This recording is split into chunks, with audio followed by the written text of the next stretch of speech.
A Cássia. Peraí, deixa eu ver se era a Cássia.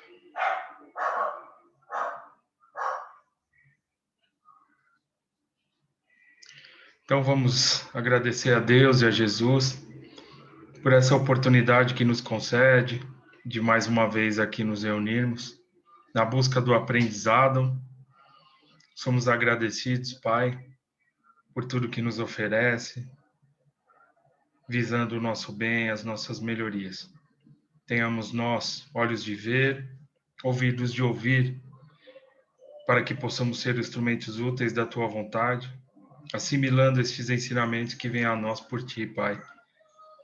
Que a Sua vontade se faça presente entre nós agora e sempre. Pedimos Sua proteção a esta reunião que se inicia, que a Tua vontade esteja sobre nós. Pai nosso que estais no céu, santificado seja o Teu nome, venha a nós o Teu reino e seja feita a Tua vontade, jamais a nossa, assim na terra como no céu. Pão nosso de cada dia dai-nos hoje e sempre, e perdoe, Senhor, nossas dívidas, assim como devemos perdoar aqueles que achamos ser nossos devedores. Não nos deixeis cairmos em tentações, e livra-nos de todo mal, que assim seja agora e sempre. Graças a Deus e a Jesus. Bom, Evangelho segundo o Espiritismo, do capítulo 15, fora da caridade não há salvação. Instruções dos Espíritos, fora da caridade não há salvação também. Paulo, Paris, 1860. Meus filhos, na máxima, fora da caridade não há salvação, estão contidos os destinos do homem sobre a terra e no céu. Sobre a terra, porque à sombra desse estandarte, eles viverão em paz. E no céu, porque aqueles que a tiverem praticado encontrarão graça diante do Senhor.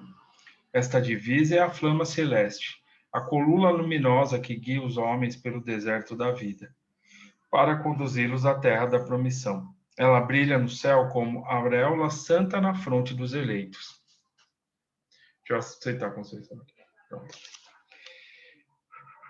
E na terra está gravada no coração daqueles a quem Jesus dirá: Passai à direita, benditos de meu Pai, podeis reconhecê-los pelo perfume de caridade que esparge ao seu redor. Nada exprime melhor o pensamento de Jesus. Nada melhor resume os deveres do homem do que esta máxima de ordem divina. O Espiritismo não podia provar melhor a sua origem do que oferecendo-a por regra, porque ela é o reflexo mais puro do cristianismo. Com essa orientação, o homem jamais se transviará. Aplicai-vos, portanto, meus amigos, a compreender-lhe o sentido profundo e as consequências de sua aplicação, e a procurar por vós mesmos todas as maneiras de aplicá-la. Submetei todas as vossas ações ao controle da caridade, e a vossa consciência vos responderá. Não somente ela evitará que façais o mal, mas ainda vos levará a fazer o bem. Porque não basta uma virtude negativa, é necessária uma virtude ativa. Para fazer-se o bem, mister sempre existe a ação da vontade. Para se praticar o mal, basta as mais das vezes a inércia e a negligência. Meus amigos, agradecei a Deus, que vos permitiu gozar a luz do Espiritismo, não porque somente os que a possuem possam salvar-se, mas porque, ajudando-vos a melhor compreender os ensinamentos do Cristo, elas vos torna melhores cristãos. Fazei, pois, que ao vos vendo se possa dizer que o verdadeiro espírita e o verdadeiro cristão são uma e a mesma coisa, porque todos os que praticam a caridade são discípulos de Jesus, qualquer que seja o culto a que pertencem. Muito interessante e muito bonita essa mensagem, né? É o amor, né? Essa busca da compreensão do que o amor significa para nós.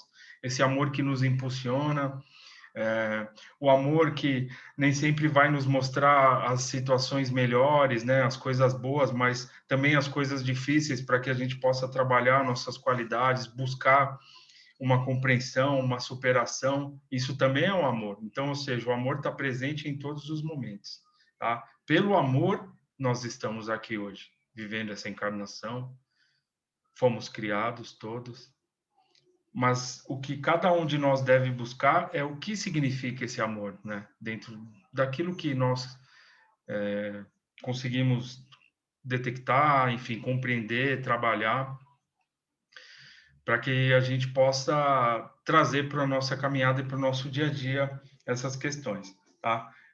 A doutrina espírita é uma luz, né, para cada um de nós, porque ela nos possibilita um conhecimento mais aprofundado sobre as parábolas, sobre o que Jesus, a missão de Jesus, né, os ensinamentos dele, e assim, quando isso é muito desmiuçado, vamos dizer assim, é bem separado, bem explicado, como é o Evangelho, enfim, como são outras obras aí que a gente pode acompanhar, fica mais fácil para a gente entender, interiorizar e trazer isso para o nosso dia a dia.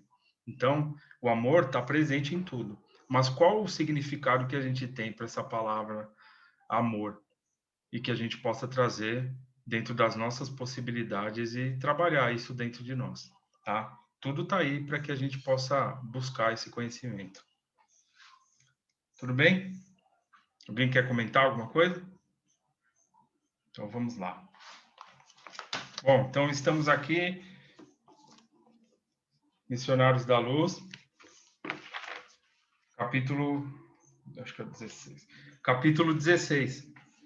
Tá? A gente está finalizando o capítulo 16. Essa aqui essa minha capa aqui. A gente está na página 347, no último parágrafo. Tá? Então, eles estão acompanhando ali a equipe espiritual, o espírito comunicante, a espiritualidade que traz esse espírito até o convívio do médium ali, para que ele possa sintonizar, para que ele possa ter essa, enfim, aquela vibração compensada de ambos ali, para que na hora da comunicação, né, do trabalho mediúnico dentro de um centro espírita, a comunicação poderia fluir de uma forma mais melhor, enfim, mais fácil ali para ambos, né? Para ter uma afinidade melhor, tá? Pode acontecer conosco, sim, os trabalhadores aí da psicofonia ou de outros trabalhos mediúnicos, muitas vezes os espíritos são tragos, né, para que a gente, enfim, sintonize, tenha, né, uma aproximação e na hora da comunicação se dê de uma forma mais simples ali, tá? Lembrando que há muitos casos, muitas possibilidades, né? E aqui eles estão especificando apenas um tipo. Tudo bem? Então a gente acompanhou o espírito, acompanhou o médium, né? Acompanhou a questão da incorporação também, a mensagem que o espírito quis trazer, tá? E aí, muitos dos participantes que estavam ali, eles começaram a descrer daquele médium, né? Mas como, né? Trazer uma mensagem e que não havia ali alguma particularidade, enfim, alguma coisa de como esse espírito era, porque na verdade ele era um trabalhador, né, ligado àquele centro, e aí eles conheciam ele, tinham uma afinidade com ele, todos que estavam ali participando, mas quando ele veio trazer a mensagem, enfim, ele passou um outro tipo de mensagem, a visão dele muda, isso acontece no plano espiritual, tá? Então o espírito chega, ele está no plano espiritual, ele recebe o amparo da espiritualidade, ele se conscientiza quanto o que ele deve fazer e buscar pelas suas melhorias, então algumas coisas mudam. E aí eles esperavam que, enfim, alguns detalhes ali fossem diferentes, e eles começam a descrer dessa médium de todo o trabalho, trazendo até algumas justificativas, e é nessa parte aqui que a gente parou. Tudo bem? Então vamos lá. E depois de lançar a cinza do cigarro em pequenino vaso, acrescentava mordaz. Tá, isso aqui é um dos participantes da reunião que estava ali questionando a velocidade da comunicação, dos trabalhos, né? Então você vê que ele acendeu até um cigarrinho aqui e tal, tá bem relaxado e já está passando algumas informações. Vamos ver aqui o que ele vai dizer referente a isso. O problema da mediunidade é questão muito grave na doutrina. Animismo é uma erva daninha em toda parte. Nosso intercâmbio com o plano invisível está repleto de lamentáveis enganos, tá? Então, o animismo é quando o médium ele pode falar de si, mas não especificamente dessa encarnação. Então, pode ser um resquício de uma vida passada, alguma situação ali que ele vivenciou, que ele passou e que ficou mal resolvida. Então, vem à tona, é comum vir à tona, principalmente no início, ali onde o médium está desenvolvendo, aflorando a sua mediunidade, tá? Então, pode ser que ocorra. Mas aqui ele está pondo como um caso persistente, né? Então, ele está dando um outro sentido para essa questão do animismo, tá? Um dos rapazes presentes arregalou os olhos e perguntou de súbito: considera, porém, o senhor que Dona Otávia é a médium, seria capaz de nos enganar? Não, conscientemente, tornou o cientista com um sorriso superior. Entretanto, inconscientemente, sim. A maioria dos médiuns é vítima dos próprios desvariamentos emotivos. As personalidades comunicantes, em sentido comum, representam criações mentais dos sensitivos. Tenho estudado pacientemente o assunto para não cair, como acontece muita gente em conclusões fantásticas, há que fugir do ridículo, meus amigos, tá? Então ele está tendo uma análise aqui, enfim, dizendo que tudo que foi falado ali foi algo que não existe, que foi uma criação da mente do médium, tá? E na verdade o espírito ele quis passar uma comunicação, uma mensagem, mas ele não falou de assuntos fúteis do dia a dia, não. Ele passou uma mensagem que pudesse abranger o maior número de pessoas sobre a questão da busca das melhorias, da conscientização quanto à encarnação, enfim, alguns assuntos que fossem ali chegar a todos e realmente pudesse ajudar de uma forma mais ampla, tá? E aí ele está duvidando daquilo, achando que a médium está inventando tudo aquilo. Por quê? Né? Porque muitas vezes as pessoas elas buscam as respostas, né? Tá? Então a pessoa pode participar de um trabalho e buscar determinada resposta ali pessoal referente a alguma coisa que esteja acontecendo, tá? E não tem, é, e aí ela já começa a suspeitar. Então, esses motivos aí acabam por atrapalhar, na verdade, todo o trabalho, tá? Alguém quer perguntar alguma coisa, acrescentar? Vamos lá. Então, vamos ver por que ele ainda está comentando isso aqui. Continuando a sorrir sarcástico, acentuava triunfante. As imersões do subconsciente nas hipnoses profundas desnorteiam os mais valentes indagadores. E como se as palavras difíceis e as referências preciosas representassem a derradeira solução do assunto, prosseguia enfático. A fim de corrigir os desdobramentos da imaginação do espiritismo, criou-se a metapsíquica para dirigir as nossas pesquisas intelectuais, e não podemos esquecer que o próprio Richer morreu duvidando. Não lhe bastaram dezenas de anos consecutivos no estudo sistemático dos fenômenos. As próprias materializações não lhe asseguraram a certeza da sobrevivência.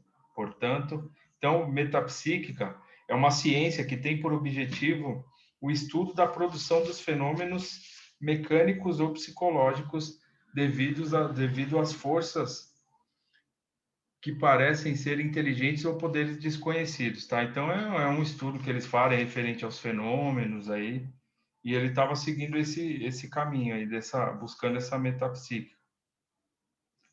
A reduzida assembleia escutava-lhe a palavra importante, como se ouvisse um oráculo infalível. No outro recanto da sala, comentava-se o mesmo assunto. Discretamente, não acreditando na veracidade da manifestação, afirmava em voz baixa. Uma senhora relativamente moça, dirigindo-se ao marido e às amigas, afinal de contas, a comunicação primou pela banalidade. Nada de novo. Para mim, as palavras de Otávia procedem dela mesma. Não senti qualquer sinal concluente com respeito à possível presença do nosso velho amigo. Seria muito desinteressante a esfera dos desencarnados se apenas proporcionasse aos que nos procedem as frivolidades que o suposto Dioniso nos trouxe. Tá? Então, o que a gente acompanha, né, tem alguém, por exemplo, nas psicografias ali, o espírito, eles trazem mensagens que vão ajudar a família, falando da busca da melhoria, da importância de se manter ali, se habituar a uma prece, a buscar um outro caminho, que tá tudo bem, sabe? Assim, são mensagens que não tem, assim, um esclarecimento maior, não vem falar, não, meu nome é tal, olha, na sua família vai acontecer isso com você, amanhã você vai acordar e vai acontecer alguma coisa, cuidado, ou se não, joga esses números aqui na Mega Sena que você vai ganhar, sabe, essas coisas de adivinho, de troca, de trazer alguma resposta ali, nesse sentido. Então, muitas vezes é o que estava até acontecendo aqui nesse caso que as pessoas esperam. Muitas vezes uma pessoa pode passar na orientação, por exemplo, e ela está ali porque ela precisa de uma resposta referente ao que ela deve fazer da vida, a que caminho eu devo seguir, como que eu devo proceder. Então a gente, né, toma todo um cuidado para você não tirar o livre-arbítrio da pessoa, né? Você incentiva ela a buscar, né, que ela é passível de melhorias, que ela pode se fortalecer para que ela busque por si só o caminho. Agora, a partir do momento que a gente dá uma resposta referente ao que a pessoa deve fazer, a gente está fazendo parte disso, né? E está tirando o direito de escolha.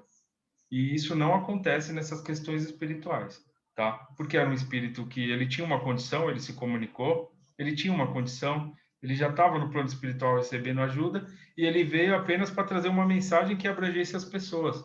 Continuem se esforçando, busquem um caminho bom, e não as respostas individuais, que é o que está acontecendo aqui nessas indagações. Então a gente tem que tomar cuidado. Se por acaso houver pensamentos de, sabe, tirar o nosso direito de optar e de escolher o que a gente deve fazer, então é um sinal de perigo aí para cada um de nós. Porque os espíritos interessados em nos auxiliar, eles jamais vão tirar o nosso direito de escolha. Eles vão nos incentivar a seguir adiante, a caminhar, mas não tirar o nosso direito de escolha. Tudo bem? Alguém quer falar alguma coisa?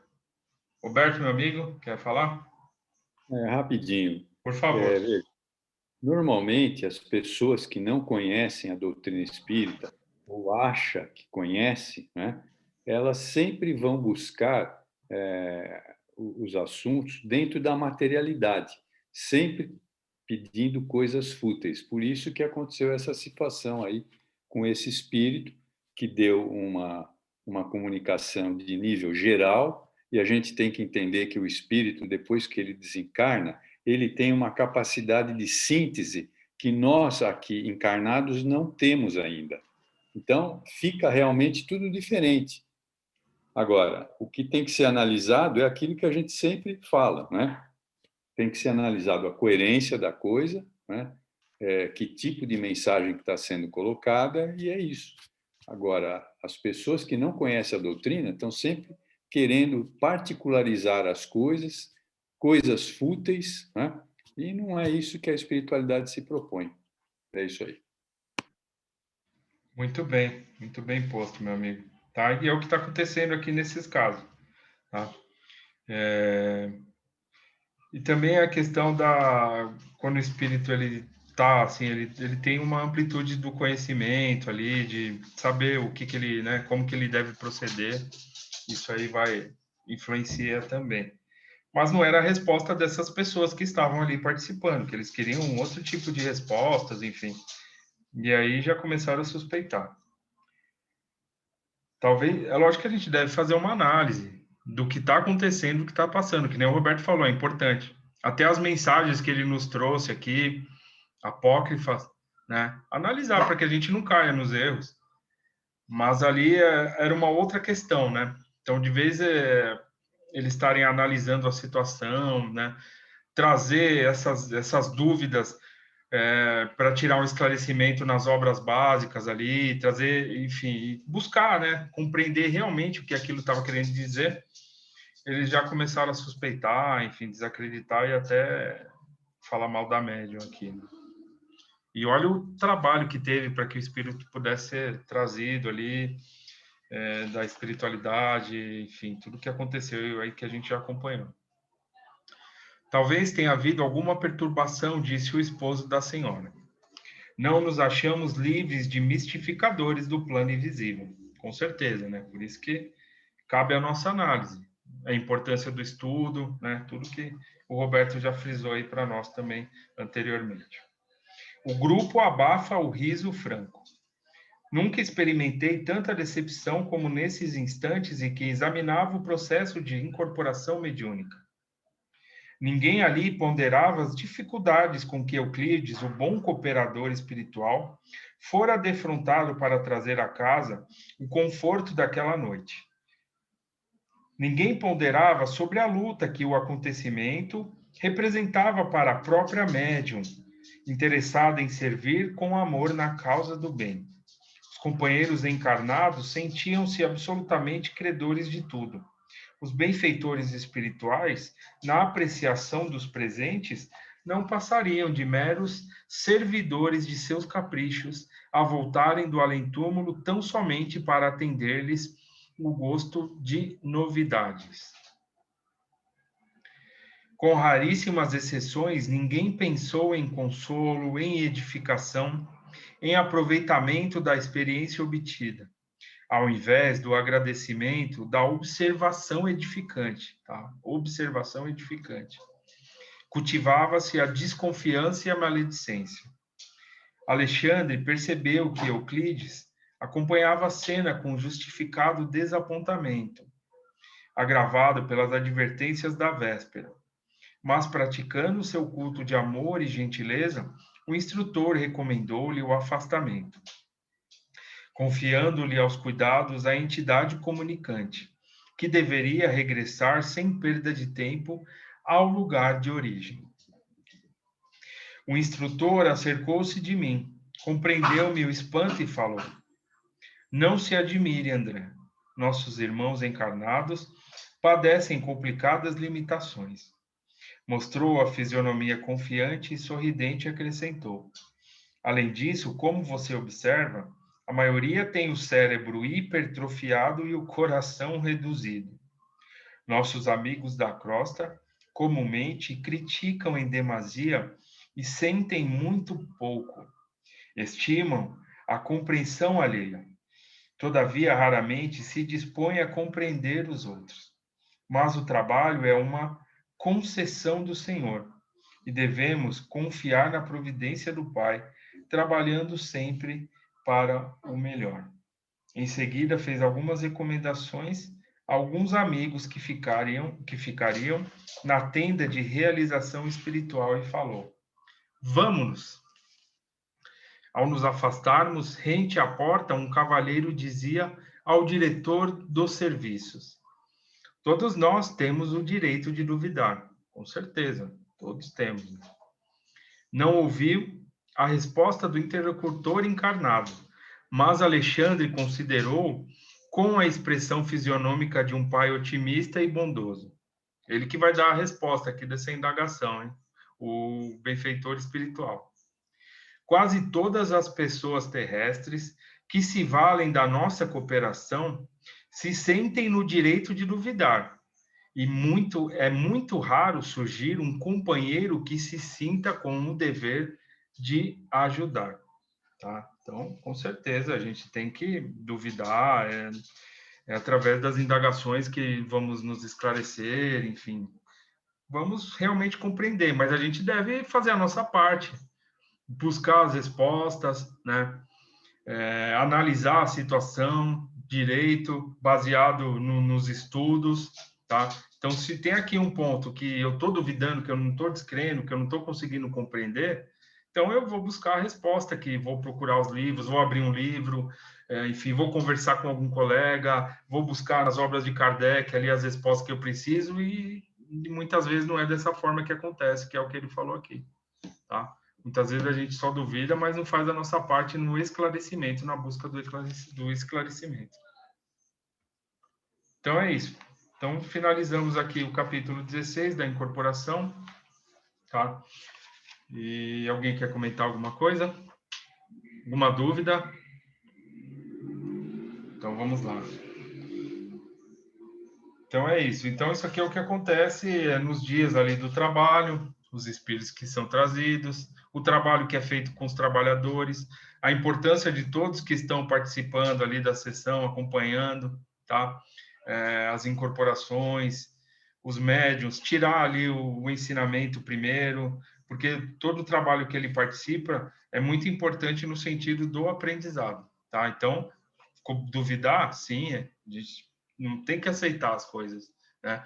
A própria doutrina nos ensina que nós temos que buscar esse esclarecimento, saber o que nós estamos compreendendo, mas fazer a nossa parte, né?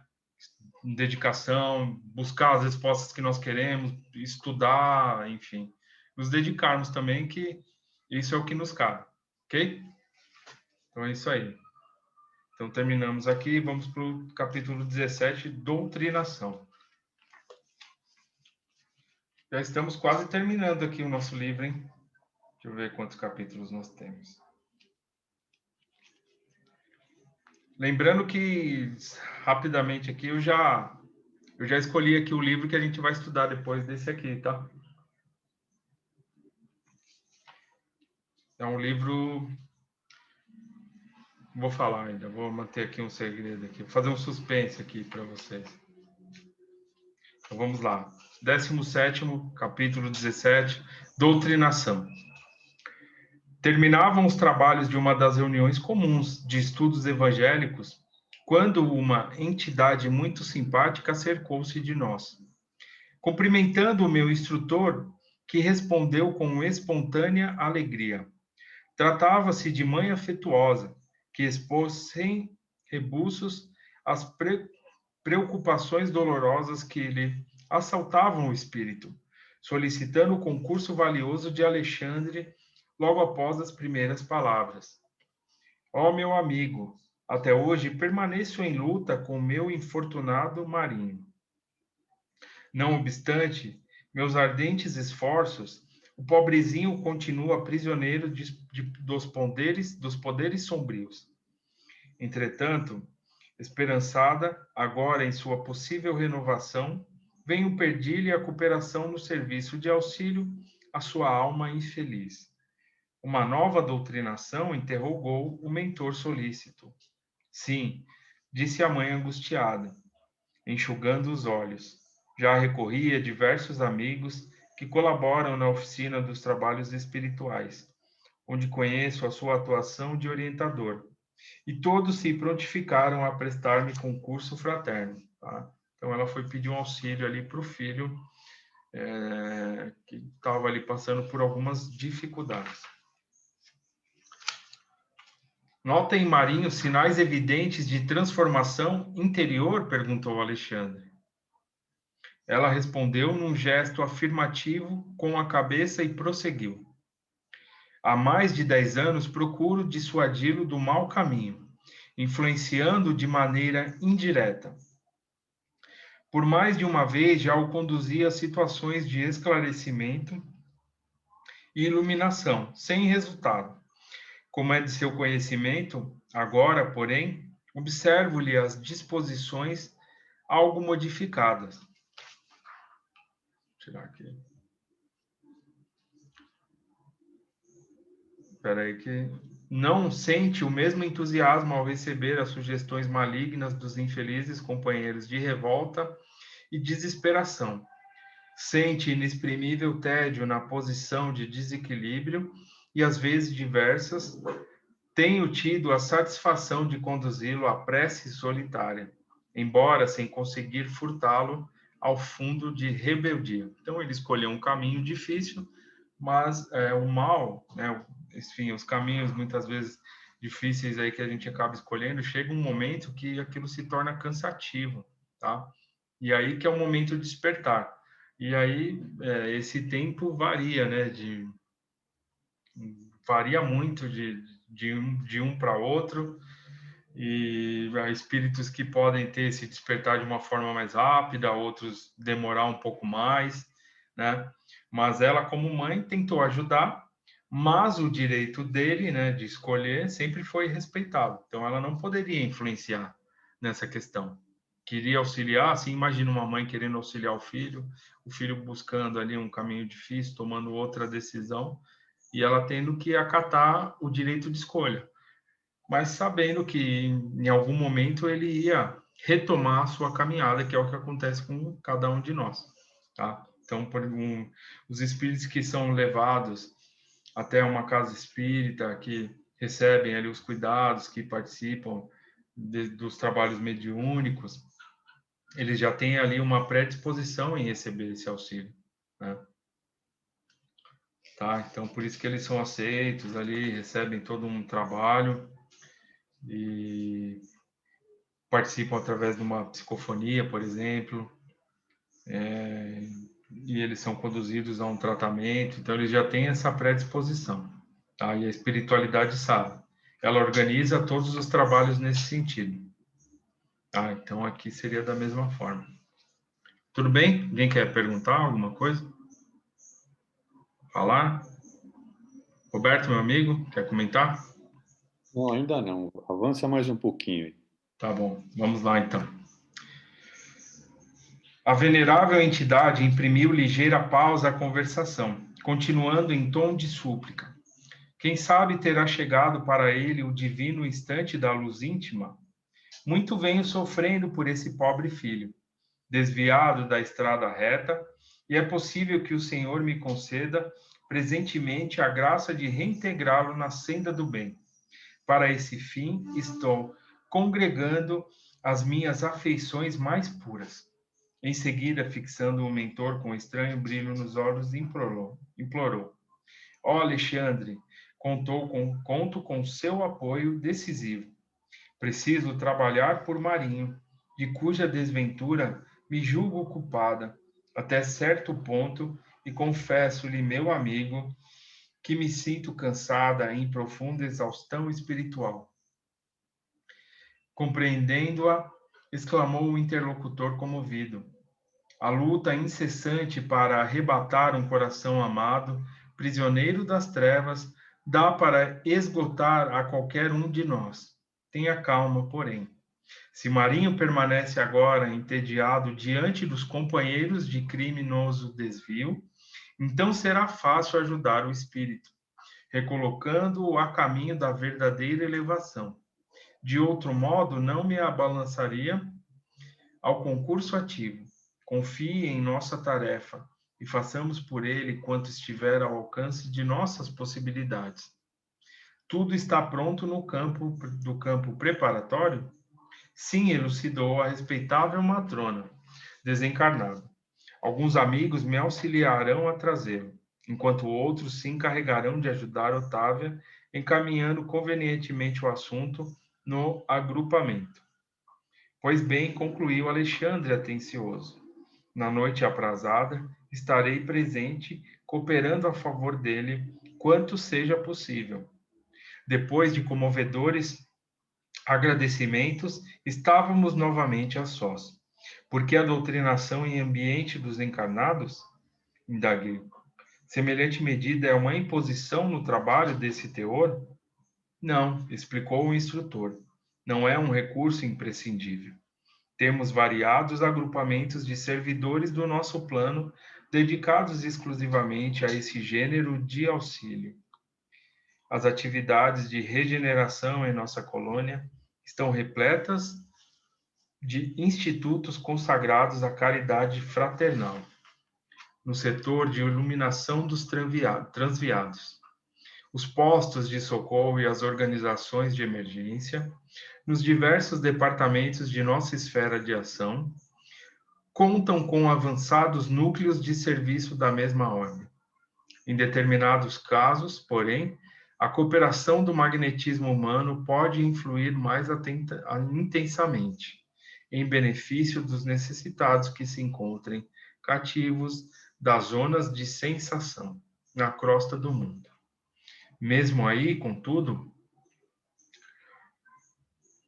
a colaboração dos amigos terrenos, embora seja apreciável, não constitui fator absoluto e imprescindível.